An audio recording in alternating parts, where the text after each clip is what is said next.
Hi, this is Remembering the Past with Corey Franklin, the show where we talk about people who've died recently who've had a profound effect on our history, our society, or our culture. We're going to start out with a brief mention of Lewis Morley, who died at the age of 88. Lewis Morley was a British photographer who took one of the most famous pictures of the 1960s. I guess if we looked at the most famous pictures of the 1960s, they would probably include a couple of the Kennedy assassination, maybe Lee Harvey Oswald being shot, a couple from Vietnam, a couple of the civil rights movement, and the assassinations of Martin Luther King and Robert Kennedy. The most famous non-American picture taken in the 1960s was probably the one taken by Lewis Morley of Christine Keeler, a girl involved in the Profumo scandal in 1963. We talked about Christine Keeler and the Profumo scandal when we did Johnny Edgecombe about 2 years ago, and Lewis Morley did the famous photograph of her naked, sitting in a chair, a suggestive photo that embodied all the licentiousness and the breakdown of social class in Britain in the 1960s. The picture is so iconic that The Simpsons used it, and a portrayal of Homer Simpson naked in a chair in the same pose as Christine Keeler. We move from Lewis Morley to Rochus Misch, who died recently at the age of 96. We don't like to glorify Nazis on this program, but Rochus Misch has a special place in history, and he was the last surviving witness to Adolf Hitler's final hours. He was one of Hitler's main bodyguards, and he was in the bunker when Hitler killed himself on April 30, 1945. We think it's important you hear his story. Here he tells about the first time he met Adolf Hitler before World War II. My first meeting with Hitler was rather strange. I'd been in the job 12 days. Then Hitler's chief adjutant, a man called Brückner, started asking me questions. We really had a relaxed conversation. Then he got up and went towards the door.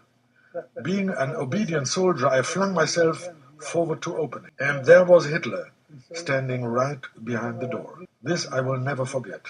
I felt cold, and then hot. I felt every emotion standing there opposite him. Und ich als schlimmer Soldat reiß die Tür auf, da steht der Hitler rein. Then Hitler said, "This young man can do something for me right away." He already had a letter in his hand. He gave it to me and asked me to deliver it to his sister in Vienna. Jawohl, I said. Then he turned round and left. I thought to myself, and this is Hitler.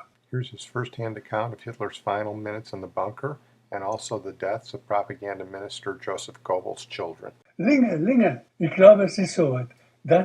Suddenly I heard somebody shouting to Hitler's attendant, Linge, I think it's happened.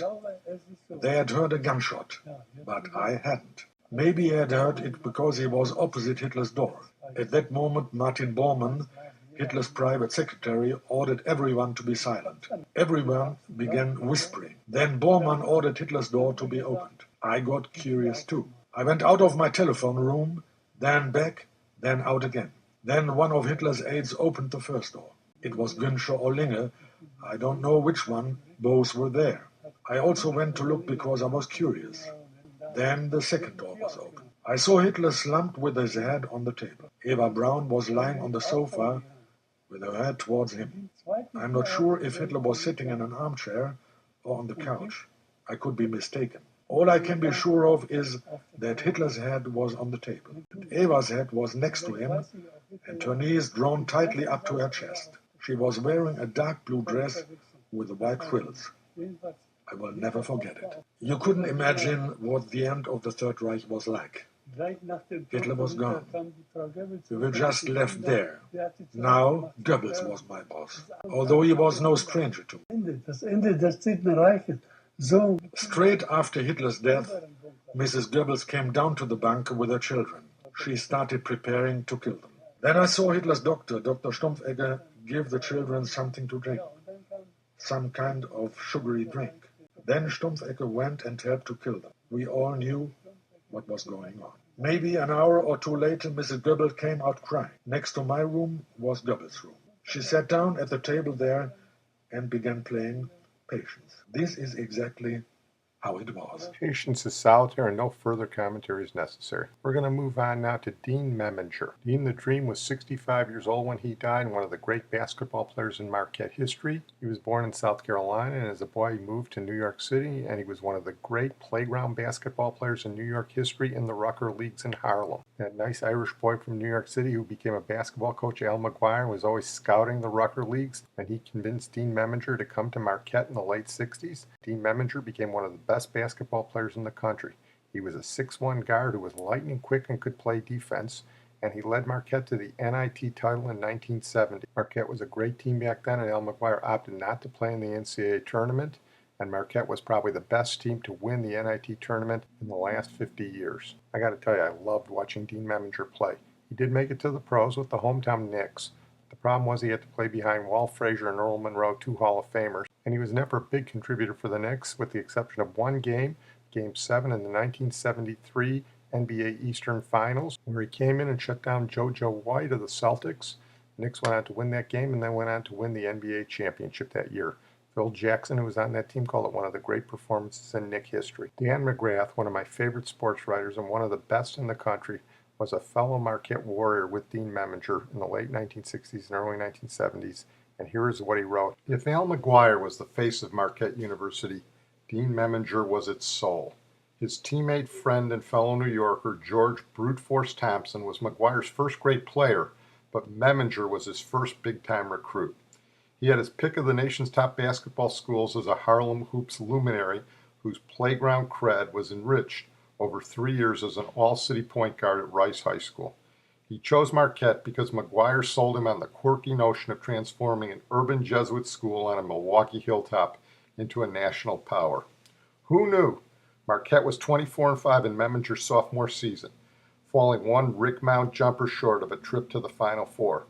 As a junior, Meminger did it all for a 26-3 team that won the still meaningful NIT after McGuire famously turned down an NCAA bid, preferring a week in New York to 4 days anywhere else. UMass with Julius Erving and LSU with Pistol Pete Maravich were in the NIT field that year, but Dean Meminger was the tournament MVP. Dean the Dream, a nickname, yes, but also a spot-on description of a style of play that bordered on artistry.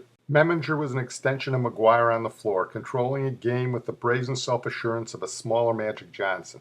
Barely 6 feet tall, he was fearless on drives to the basket, slithering inside bigger defenders for any shot he wanted or finding teammates for open looks.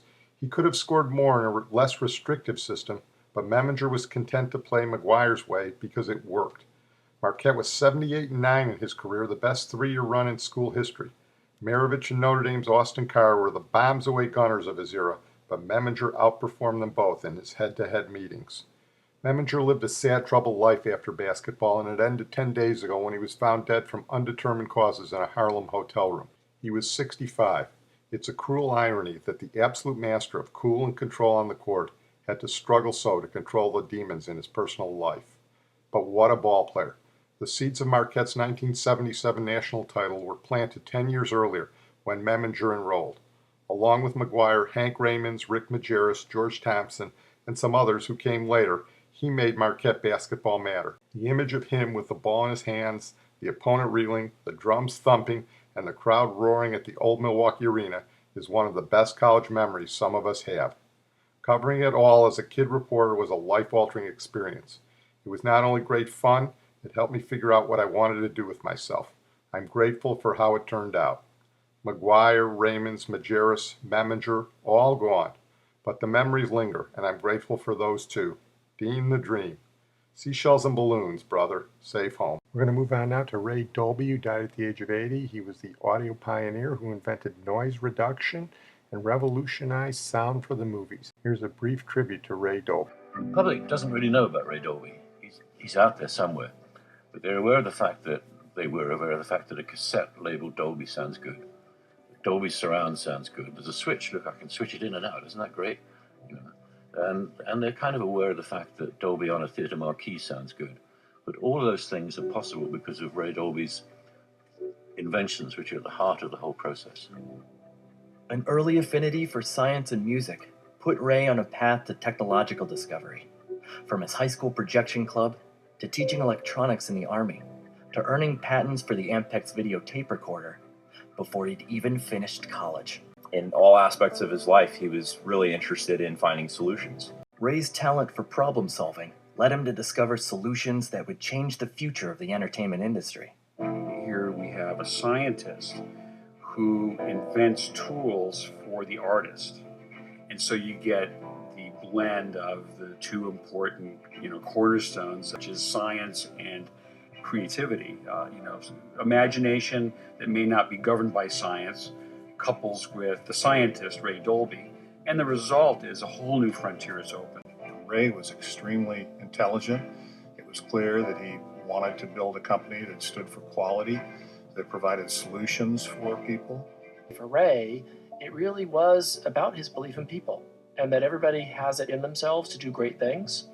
And Ray was committed to creating an environment where that could happen. Here's Ray Dolby on noise reduction. To be able to reduce noise without harming the signal was something that people had been striving for, had been hoping for decades. The literature of the 1930s is replete with examples of noise reduction systems that had been designed. That activity carried on at least until the outbreak of the Second World War. Everyone was hoping for some way of reducing noise, and no one had succeeded. Cure always seemed to be worse than the disease. And naturally, I was fascinated by this problem.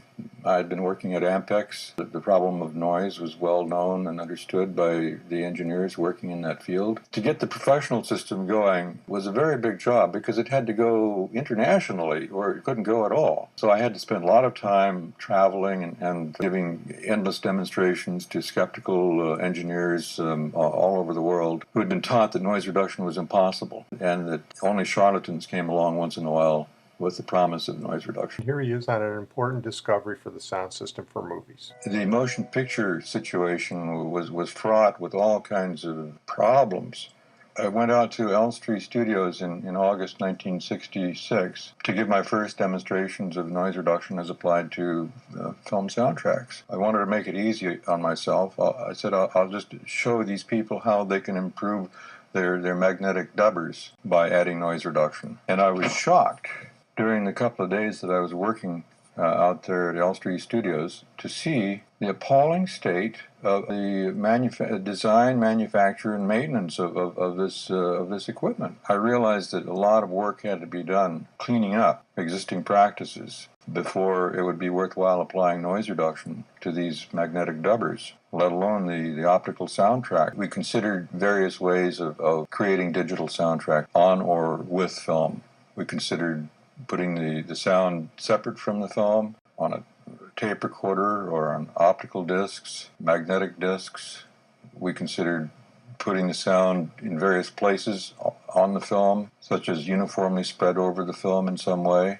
We thought about putting the sound on the outside edges of the film, in between the picture areas, right along the very edges of the soundtracks, or along the sprocket holes, in the sprocket hole areas.